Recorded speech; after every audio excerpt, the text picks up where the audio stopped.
All right, let's be honest. Have you ever decided you're going to change your life and go all in? Like starting Monday, I'm going to wake up at 5 a.m., drink green smoothies, meditate, read 3 books, run 5 miles, and learn Mandarin. And then Monday happens, and suddenly you're pressing snooze 6 times, stress eating a muffin, and the only Mandarin you know is orange chicken. Yeah, we've all been there. The problem, we go big and we burn out. That's why today we're talking about the book Tiny Habits by Dr. BJ Fogg, the book that basically says stop trying to overhaul your life. Instead, start ridiculously small. So, like so small, it almost feels pointless. Want to floss your teeth? Floss one. Want to exercise? Do one push up. Want to drink more water? Take one sip. Sounds too simple to work, right? But trust me, this book will change your approach to habits forever. So if you're tired of feeling like a failure every time you try to build a habit, then stick around because today we're hacking your brain for actual behavior change. Welcome to the Good Leadership Podcast, where we explore the stories, strategies, and insights of thought leaders who inspire us to think differently and lead better. Through candid conversations and expert perspectives, we dive into the challenges, breakthroughs, and practical lessons that shape exceptional leadership. Let's start with a reality check. Motivation is not the engine of behavior change. I know. Every self help book out there swears you just need to find your why or stay inspired. But according to BJ, motivation is like that flaky friend who promises to help you move, but then doesn't show up on the big day. That's why BJ calls it the motivation monkey. It's unpredictable, unreliable, and frankly, not worth trusting. Think about it.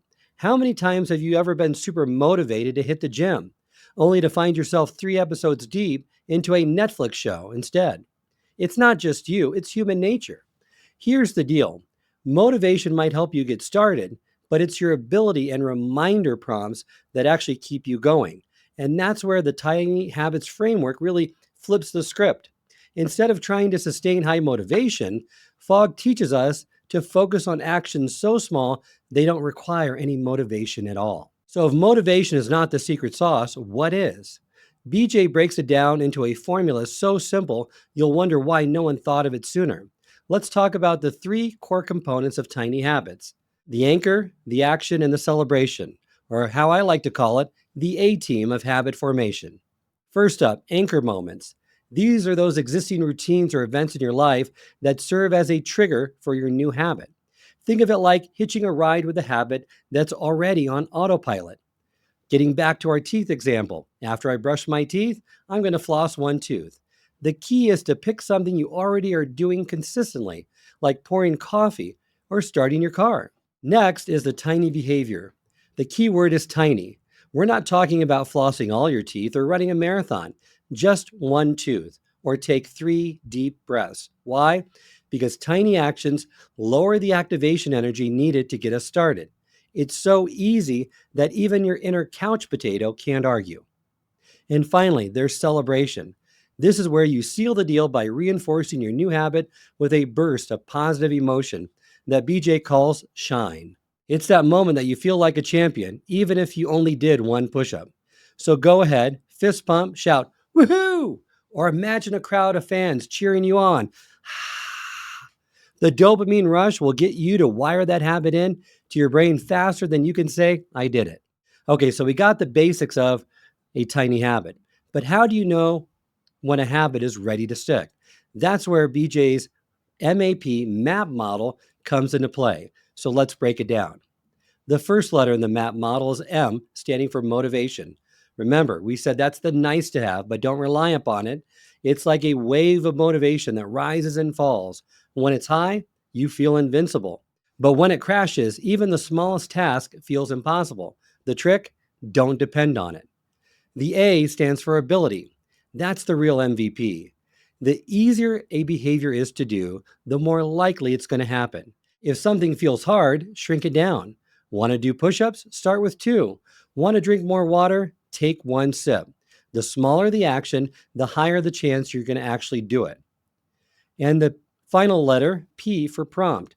No prompt, no behavior. Simple as that. A prompt is that spark that gets things started. It could be a notification, a sticky note, or even a natural cue like brushing your teeth. The key is to make it obvious and make it reliable. So here's the key. If you're not doing the habit, it's probably because you're missing a prompt or the behavior is too hard, not because you're unmotivated.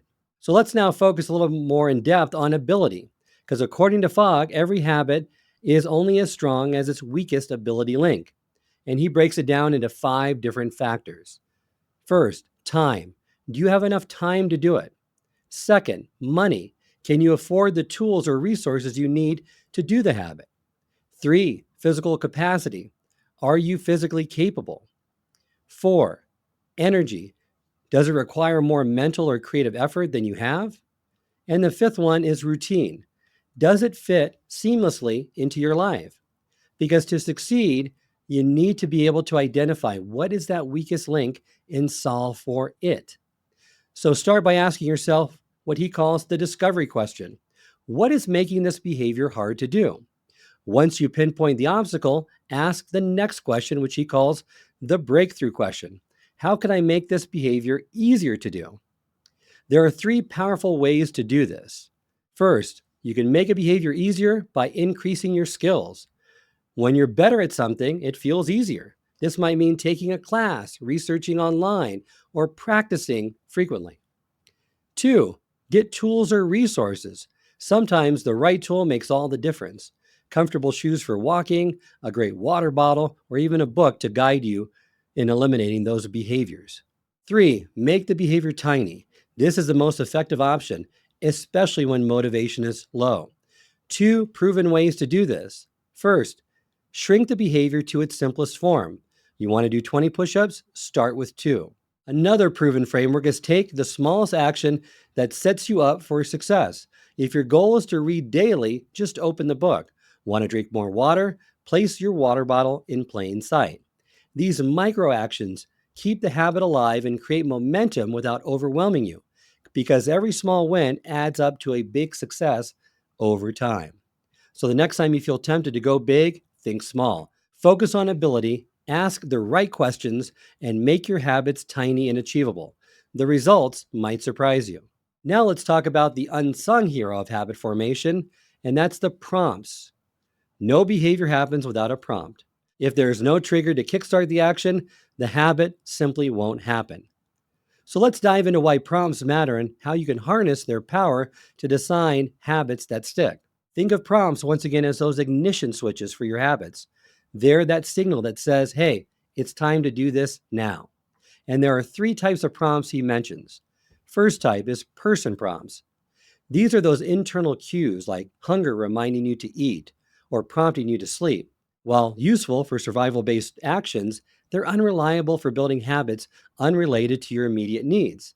For example, remembering to drink water or practice gratitude isn't instinctive.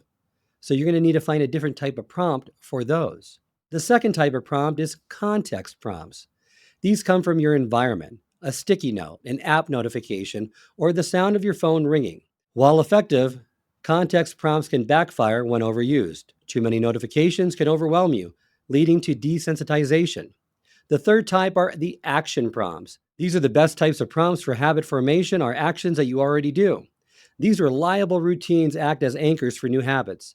By attaching a new habit to an existing one, you're leveraging the flow of behaviors that naturally occur during the day. So after you brush your teeth, I'm going to floss one tooth. After I pour coffee, I'm going to open my journal. Make sure also to match the anchor to your new habit and consider the following factors.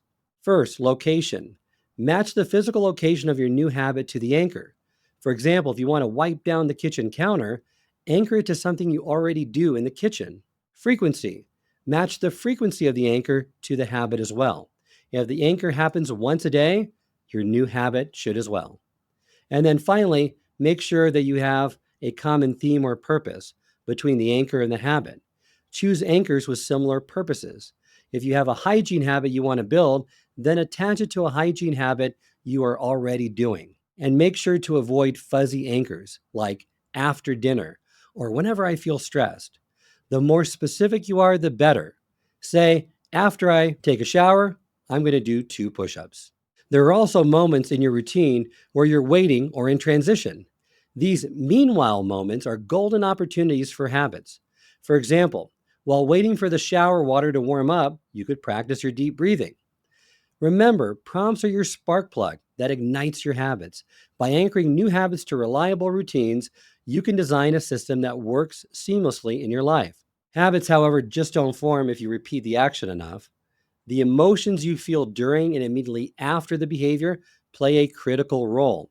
And that's why celebration is really the secret sauce of habit formation.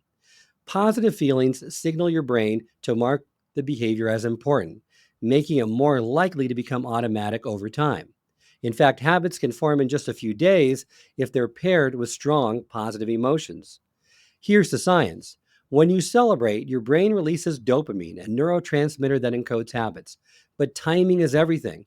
The celebration needs to happen immediately, right after the behavior.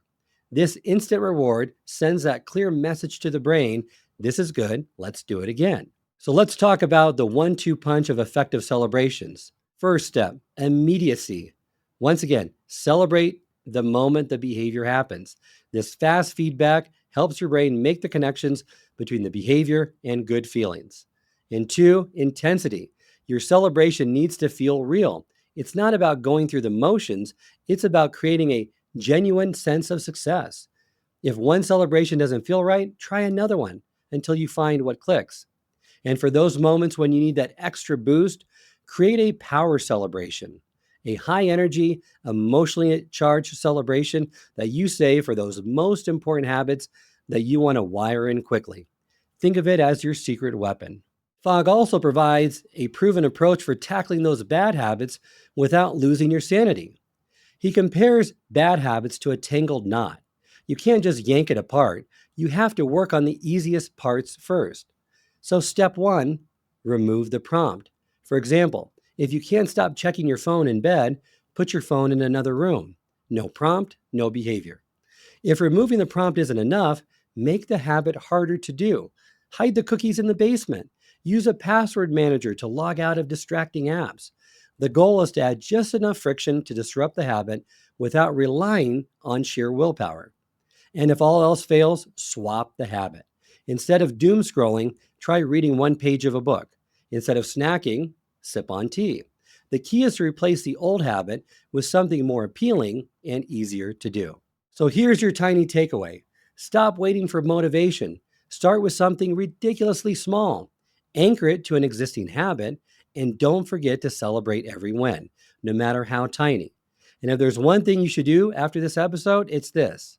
Pick one habit that you've been failing at and shrink it down to its too small to fail version. Want to read more? Just open the book. Want to get fit? Put on your workout shoes. Want to drink more water? Fill up your glass. It's that simple.